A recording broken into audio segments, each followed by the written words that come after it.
반갑습니다. 다 잘 지내셨죠? 네. 아니, 현철이는 이 주일마다 어딜 그렇게 가는 거야? 운동하러 갑니까?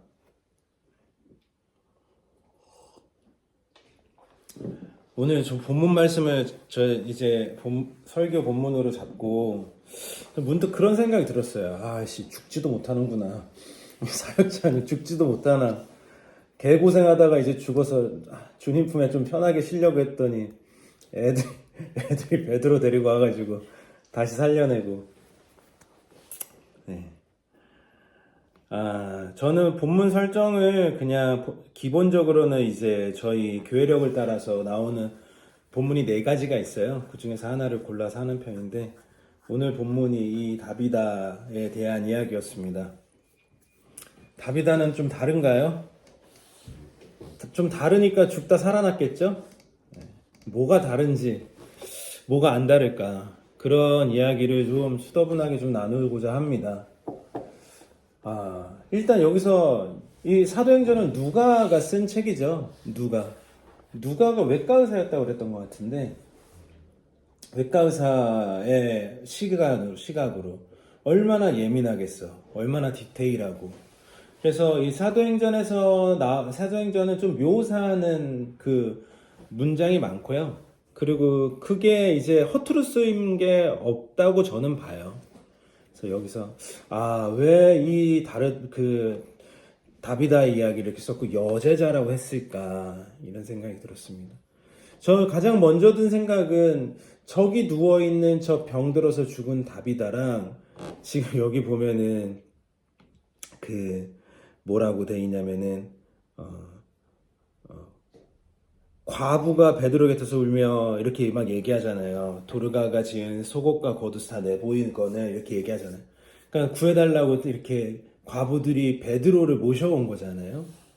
똑같은 여자란 말이야. 그치? 근데 한쪽은 불타는 사역자로 살다 죽었고 한 무리는 그의 도움을 받는 어떤 사람들이었다. 이 성경 안에서는 전후 사정은 전혀 나와 있지 않습니다. 근데 문득 저는 이런 상상이 들었어요. 다비다는 달랐을까? 저 사람은 뭐 집안이 좋았을까? 아니면 육체적으로 좀 훨씬 더 피지컬이 좋았나? 아니면 뭐 공부를 많이 했나? 집안이 부자였나? 아니면 좀 그 카르텔이 있었나? 목회적으로? 아닐 것 같단 말이지. 저 과부들하고의 상황이 별다르지 않았을 것 같은 거예요. 그 사람이라고 돈이 더 많아서 도와준 게 아니라 그 사람이라고 더 건강해서 그렇게 사역을 한 게 아니라 그 사람은 그냥 불타는 사명자였던 거야. 그러니까 여기 왜 병들어 죽었는지는 안 나오죠. 근데 제가 봤을 때 가진 게 똑같은데 더 불타오르니까 뭐 생명이 더 빨리 꺼지지 않았겠어요? 물론 제가 이 설교가 그 도움을 받았던 과부들을 너네 그렇게 수동적으로 살래? 이렇게 비판하고 싶어서 하는 얘기는 아닙니다. 저희도 다 누군가의 도움을 받고 살죠. 저도 그렇고 뭐 다 서로 돕고 도움을 받고 그렇게 서로 민폐를 끼치면서 사는 거잖아요. 근데 저희가 한 번 더 생각해 볼 것은 우리가 이 사도행전에서 나왔을 때 다비다가 될 것인가 이 과부가 될 것인가는 조건의 문제가 아니라 개인의 선택의 문제인 것 같다 이겁니다. 저는 사랑하는 우리 수박교회 성도들이 불타는 소명자로서 그거를 선택하고 살다가 일찍 병들어 죽는 것도 나쁘지 않지 않나? 이런 생각이 들었습니다. 이제 제가 뭐 신앙인으로 이제 짧게 살았지만 이제 또 저희는 이제 교회 공동체에 어르신들이 없으니까 근데 보면 이제 볼 수 있는 게 이제 저희 뭐 부모님들이잖아요. 근데 특히 이제 아버지나 어머니를 봤을 때 특히 또 아버지를 봤을 때 저렇게 불타는 소명자로 살다가 죽는 것도 참 좋겠다. 은퇴 없이. 그러니까 죽는 게 은퇴인 거지. 근데 지금에 와서는 뭐 우리 아버지가 뭐 남들보다 뭐 대단한 것처럼 보이지만 실제로 그 시작을 봤을 때 누구보다 가난하고 그냥 뭐 누구보다 하기도 별로 없고 그냥 다 조건은 똑같았단 말이에요. 근데 그런 어떤 소명의 어떤 사명의 선택을 계속 반복적으로 하지 않았었나 이런 생각이 듭니다. 다비다는 다르지 않았습니다. 다비다는 다르지 않았어요. 실제로 다비다의 이름의 뜻은 사슴이래요. 사슴이 뭐 세봐야 뭐 얼마나 세겠어. 그렇잖아요. 어떻게 보면 더 이렇게 아리따움의 상징일 수도 있잖아요. 근데 이게 그 사명자의 삶을 살다가 더 억척스러워진 건 또 아니니까 이런 상상을 해봤습니다. 이 오늘 본문 말씀을 묵상하면서 저에게 가장 큰 울림을 줬던 것은 39절이었습니다. 제가 39절을 한번 읽어볼게요. 베드로가 일어나 그들과 함께 가서 이르매 그들이 데리고 다락방에 올라가니 모든 과부가 베드로 곁에 서서 울며 도르가가 그들과 함께 있을 때 지은 속옷과 겉옷을 다 내보이거늘. 이런 얘기를 합니다. 속옷과 겉옷을 다 내보였다. 이게 저는 되게 새롭게 와닿았어요. 아, 이 다비다는 얘네들한테 겉옷과 속옷을 해줬구나. 근데 이 속옷을 해줬다라는 건 뭐예요? 속옷을 해줬다라는 거는 제가 속옷이 없다는 걸 알았다는 거잖아요. 그러니까 이게 좀 그 남성 사역자와 여성 사역자의 차이가 아닐까? 남자 눈에는 안 보이는 것들이 있어요. 아주 예민하지 않으면. 그 여자의 속옷이 상징하는 게 뭡니까? 가장 어떻게 보면 은밀하고 부끄러울 수도 있고, 왜냐면은 속옷을 해줬다는 거는 뭐 속옷이 다 헤어졌겠죠. 뭐 빅토리아 시크릿을 입고 있지 않았을 거 아니야. 캘빈 클라인을 입고 있지 않았을 거 아니야. 다 해지고 막 더 이상 입을 수 없고, 근데 또 입을 건 없고, 그 이제 엄마 같은 마음으로 사역자가 눈을 들어 봤을 때 성도의 그 필요가 눈에 들어왔고 그 속옷을 챙겨줬다는 거 아닙니까? 저는 그게 참 이렇게 좀 이 마음에 와닿았습니다. 아, 누군가의 근데 또 이건 겉옷을 챙겨주는 거는 아시죠? 티가 납니다. 제가 막 목사님 춥죠? 겉옷 벗어드렸어요. 그러면 멀리서 봐도 저거 내가 챙겨준 겉옷. 뭐 그리고 또 누가 봤을 때 목사님 이거 김정일 목사님 거 아니에요? 목사님이 나 춥다고 벗어줬어. 이러면 약간 이게 왕관이 있잖아요. 이 사역의 왕관이 있죠. 근데 속옷은 내가 뭐 2시간이고 10시간이고 기어가지고 만들어서 준 속옷은 티가 안 납니다. 어디 가서 이렇게 이거 우리 전도사님이 만들어주신 거 할 게 아니에요. 근데 이분들의 그 얼마나 다급했으면, 그러니까 이 날에는 죽음의 날에는 와가지고 자기 속옷을 흔든 거 아니야. 보여주고 싶어서 베드로한테. 오늘 이 설교 제목에 이제 다비다는 다르다라는 물음표를 찍었는데 이거는 쌍방 yes and no입니다. 다르지 않지만 달라요. 많은 남자 사역자들은 뭐 동의하실지 모르겠지만 엄청난 성취욕에 취해서 사역을 합니다. 티가 안 나는 거는 좀 힘들어할 때가 많아요. 저도 그랬어요. 근데 이렇게 좀 엄마의 마음으로, 제가 옛날에 신학교 수업 들을 때 김혁원 교수님이라고 숭실대학교 교수님 계신데 그분 수업을 이제 학점교를 들었는데 되게 인상적인 그 워딩이 있었어요. 지금도 수녀님 치마폭에서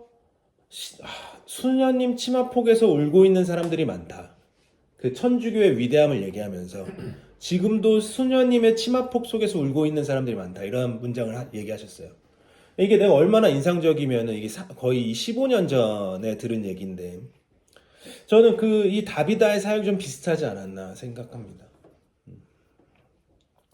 우리가 어떤 사역을 해야 될지 모르지만 혹시라도 하나님께서 우리를 정말 눈에 띄지 않는 사역을 감당해야 될 사명자로 부르셨다면 저희가 참 기쁨으로 그 일을 해야 되지 않을까, 그런 생각이 들었습니다. 친구들이 내가 죽어있는 내 관 앞에 와서 뭔가를 흔든다고 생각해봐. 뭘 흔들까? 뭘 흔들어 줄 것인가? 저는 이런 생각이 들었습니다. 내 친구 그 파텍 필립 차고 있었는데, 그러면 친구들이 와가지고 내 파텍 필립을 흔들어 줄 것인가? 파텍 필립이 한 5천만 원 하거든요. 1억에서. 얼마나 그게 현생의 자랑이었어요. 와, 파텍. 우와, 포르쉐. 막 우와, 막 뭐야, 뭐 반포의 원밀리언인가 뭐 그런 거. 그러면 친구들이 나의 부와 나의 명성을 내 관 앞에 와서 내 시신 앞에서 흔들 것인가? 그렇지 않을 거라고 생각하거든요. 근데 사람의 평가가 정말 죽음 앞에서 가장 솔직한 편인데, 내 관 앞에서도 누군가가 와서 내가 그들한테 몰래 해줬던 속옷 같은 것을 흔들어주면 참 내가 영광이겠다. 이런 상상을 좀 해봤습니다. 그게 얼마나 그들의 그 과부한테 얼마나 힘이 되고 그게 생명이었으면 자기 빤스를 흔든 거 아니에요? 베드로 앞에서, 남자 앞에서. 참 인상적인 장면이죠. 저는 성경을 통틀어서 정말 인상적인 장면이라고 생각합니다. 그리고 그 고대 근동의 장례 문화에서는 저희처럼 이렇게 막 관에 이렇게 쫙 해놓고 막 저희는 보통 3일장에서 5일장 하잖아요. 그렇지가 않습니다. 여기는 하루장입니다. 1일장이에요. 바로 묻어버립니다. 바로 묻어버려요. 근데 잘 닦여가지고 달하게 뒀잖아요. 서늘한 곳에 썩지 말라고. 정말 죽으면 안 되는 사람이었던 것 같아요. 네. 그런 다비다는 그런 사명자, 그런 사역자였습니다. 여기 여제자라고 나오잖아, 표현이 여제자. 네. 요즘 뉴스 보면은 내란에 동조했던 사람들 많이 나오잖아요. 대부분 이제 요즘 서울대 내란과 이렇게 얘기하는데 서울대 법대 혹은 이제 육사. 근데 간혹 이제 뉴스를 보다 보면은 이 사람 때문에 이 내란이 성공하지 않았다. 이 군인이 그 명령을 듣지 않아서 내란이 한 30분이 지체되고 그것 때문에 실패한 거다. 이런 뉴스들이 종종 나오는데 다 육사야. 아니, 다 육사가 아니라 다 삼사야. 삼사는 한마디로 얘기하면은 전문대 같은 겁니다. 전문대 같은 거. 육사는 서울대 같은 거라면. 그러니까 진급할 때 늘 저게 있어요. 그런 디스어드밴티지가 있습니다. 그래서 3사 출신인데 높게 올라갔다? 그 사람은 진짜 뒤지게 노력한 거야. 정말 뒤지게 뛰어난 사람이고. 근데 저는 여자자라는 그 표현 앞에 표현이 그런 느낌이에요. 저 사람이 여제자의 타이틀을 달기까지 남자보다 얼마나 더 증명하고 얼마나 더 헌신하고 했을까. 그러니까 병들어서 일찍 죽지.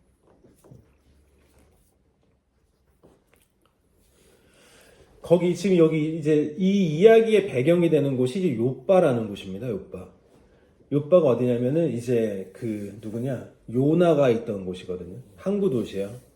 항구 도시에는 슬픔이 많죠. 왜냐면 바다에 빠져 죽는 아빠들이 많으니까. 거기가 이제 과부들이 아마 그 뱃사람들의 와이프였지 않나. 지금은 과부라는 말을 안 쓰죠. 왜냐면 과부라는 정체성은 내가 결정하는 정체성이 아니라 타인이 결정해주는 정체성이기 때문에 이제 잘 안 씁니다. 그리고 요즘에는 이제 남편이 죽었다고 해서 굶어 죽는 일은 잘 없잖아요. 대한민국 안에서는.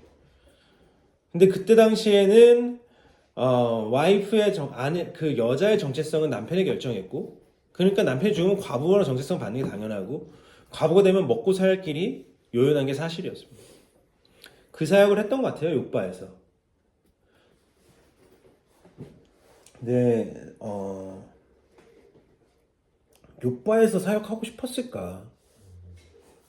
욥바가 이제 예루살렘에서 한 50km 정도 떨어진 북쪽에 있는 동네거든요. 저희 신대원 친구들한테 지방에 가서 사역하지 말라고 종종 얘기해요. 못 올라온다고. 한번 내려가면 끝이라고. 진짜 그렇습니다. 그리고 실제로 지방에 내려가서 사역하는 친구들 얘기 들어보면은 서울하고는 그냥 차원이 달라요. 서울에는 잘 나가는 사람도 많고 성도들 중에, 그러니까 힘있게 멋있게 사역할 수 있는 일들이 많습니다. 그리고 어느 누가 그 지방에 가서 사역하고 싶은 사람이 있을까 싶긴 해요. 다 서울에서 멋있는 데서 힘 있는 사람들하고 생각하고 싶어 하지. 좀 잘못된 거죠. 어떻게 보면 자연스러운 부족한 인간에게 되게 자연스러운 선택이지만 원래 소명이나 사명 이거는 뭡니까? 보낸 곳에서 시킨 일을 하는 거잖아요. 야, 너 속옷이나 꼬매줘. 요빠 가서 속옷이나 꼬매줘. 그러면 그거에 순종하는 게 사실은 이제 청지기의 모습이잖아요. 우리는 그런 자세가 되어 있을까? 다비다처럼 묵묵하게 그 누군가를 도와주더라도 유력한 사람 도와주는 게 좋잖아요. 그렇잖아요. 막 아무것도 아닌 사람들 도와주고 칭찬도 못 받고 티도 안 나고 참 다비다라는 그 불타는 소명자 그 여제자의 어떤 이 짧은 소개글을 보면서 다시 한번 와 정말 다르구나 다시 한번 생각합니다. 우리 사랑하는 수박교회 성도님들도 우리가 죽을 때 누군가가 우리의 그 관 앞에 와서 흔들 수 있는 그 만들어준 속옷이 있을까? 그 가장 하찮은 것. 그런 사명자들이 다 되었으면 좋겠습니다. 그리고 좀 나 좀 쉬자. 나 주님 품에 가서 좀 쉬자. 그럼에도 불구하고 보내줄 수 없을 정도로 저기 어디 다른 교회로 저기 부임해서 간 것도 아니고 죽었는데 죽은 목회자까지 불러내서 되살려내서 사역 더하다 가라고 하는 그런 어떤 우리도 그런 제자가 되기를 좀 꿈꿉니다. 그런 삶은 어떤 삶인가? 불타는 사명자로서 사는 삶은 어떤 삶인가? 그런 삶을 우리 수박교회 성도들 한 사람 한 사람이 다 그 복을 받기를 주님의 이름으로 축원하겠습니다. 아멘. Put your hands up. 기도하겠습니다. 남들과 다르지 않았던 다비다가 정말 남들과는 다르게 불타다가 주님 품으로 간 이야기를 읽어봤습니다. 하나님 우리에게도 그런 사명 주시고 그런 삶 살 수 있게 하여 주시고 하나님 아버지 그래서 정말 우리 주변에 있는 사람들이 우리가 죽었을 때 울면서 정말 보낼 수 없다 하는 그런 영광을 저희도 누릴 수 있게 하여 주시옵소서. 우리 모두 다비다 같은 사역자 다 되게 하여 주시옵소서. 왜 그녀가 그렇게밖에 할 수 없었을까? 그녀의 가슴에 있었던 그 불타는 예수님을 향한 그 사랑을 우리도 알게 하여 주시옵소서. 예수 그리스도 이름을 받들어 기도하옵나이다. 아멘.